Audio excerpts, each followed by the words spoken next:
না, আপনি কি তাহলে বলতে চাচ্ছেন বাকচাষের যেই প্রার্থী ছিলেন তিনি মাত্র 600 ভোট পেয়েছেন এবং তার ভালো করার কথা ছিল, কিন্তু তাদেরকে কেন ছাত্ররা গ্রহণ করেনি? এই ক্ষেত্রে আপনার কাছে কি মনে হচ্ছে যে আপনি যে বলছেন যে দুর্নীতি, চাঁদাবাজি, টেম্পো স্ট্যান্ড বা এই এই ঘটনাগুলোর সাথে কি আপনার বাকচাষের প্রার্থী জড়িত ছিল বা বাকচাষ জড়িত? আচ্ছা ঠিক আছে, আমি আপনার এই কোশ্চেনের উত্তর দিচ্ছি। সহজ ব্যাপার হচ্ছে পারসেপশনটা ইম্পর্ট্যান্ট। বাংলাদেশের ঢাকা ইউনিভার্সিটির স্টুডেন্টদের মাঝে একটা পারসেপশন তৈরি হয়ে গেছে এবং বাংলাদেশের মানুষের কাছে একটা পারসেপশন তৈরি হয়ে গেছে। সেটা প্রমাণিত বা অপ্রমাণিত আমি সেই বিতর্কে যাচ্ছি না, আমি যাচ্ছি পারসেপশন হচ্ছে যে এনসিপি ইটসেলফ একটা দুর্নীতির প্রশিক্ষণ কেন্দ্রে পরিণত হয়েছে অ্যাজ এ পার্টি আকারে। মানুষের পারসেপশনের কথা বলতেছি, অর্থাৎ একটা ভালো মানুষ এখানে ঢুকে সে কলুষিত হয়ে যায়। এবং আমি আমার যেহেতু আমার দীর্ঘদিনের কলিগও এখানে উপস্থিত আছেন, জিয়া হাসান ভাই একটা পোস্ট দিয়েছেন কিছুদিন আগে, অ্যাক্টিভিস্ট জিয়া হাসান ভাই, যে সে বলতেছেন তার পরিচিত কিছু লোক এরকম ঢোকার পরেও তারা যে বলতেছেন না, রাজনীতি করতে হলে এখন এরকম একটু করতেই হয়।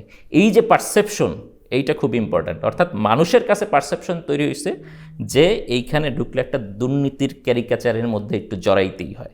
এটা একটা নাম্বার। 2 নাম্বার হচ্ছে বাকসাস ইটসেলফ, মানে ছাত্র সংগঠনের সে কিছু বাটপারি এবং ক্যারিকাচার করছে। সেইটা কি, সে প্রথমে আপনার যেদিন বাকসাসের প্রথম যেদিন জন্ম হয় মধুর ক্যান্টিনে, সেই দিন যদি আপনি স্মরণ করেন, সেদিন তারা 2টা কাজ করছে। একটা হচ্ছে বৈষম্য বিরোধী ছাত্র আন্দোলনের পরিণতি কী হবে সেটা তারা ক্লিয়ার করে নেয়।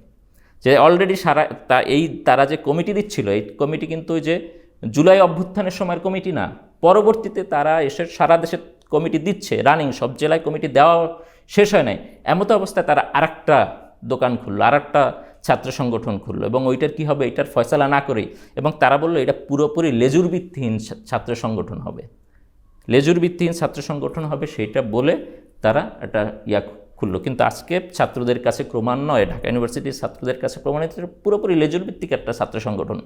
এই যে ডুয়ালিটি, সে বৈষম্য বিরোধী ছাত্র আন্দোলন যেটার আবেগ হচ্ছে অভ্যুত্থানের সাথে জড়িত, সেইটাকে কলুষিত করেছে।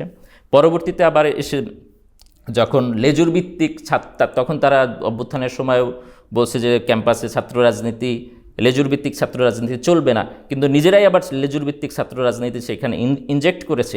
এই পারসেপশন, এই পরিস্থিতি, এই ক্যারিকাচার ছাত্রদের মাঝে যেই ধরনের পারসেপশন তৈরি করেছে, যেই ধরনের আইডিয়া তাদের মধ্যে গ্রো করেছে, তারা মনে করেছে যে না,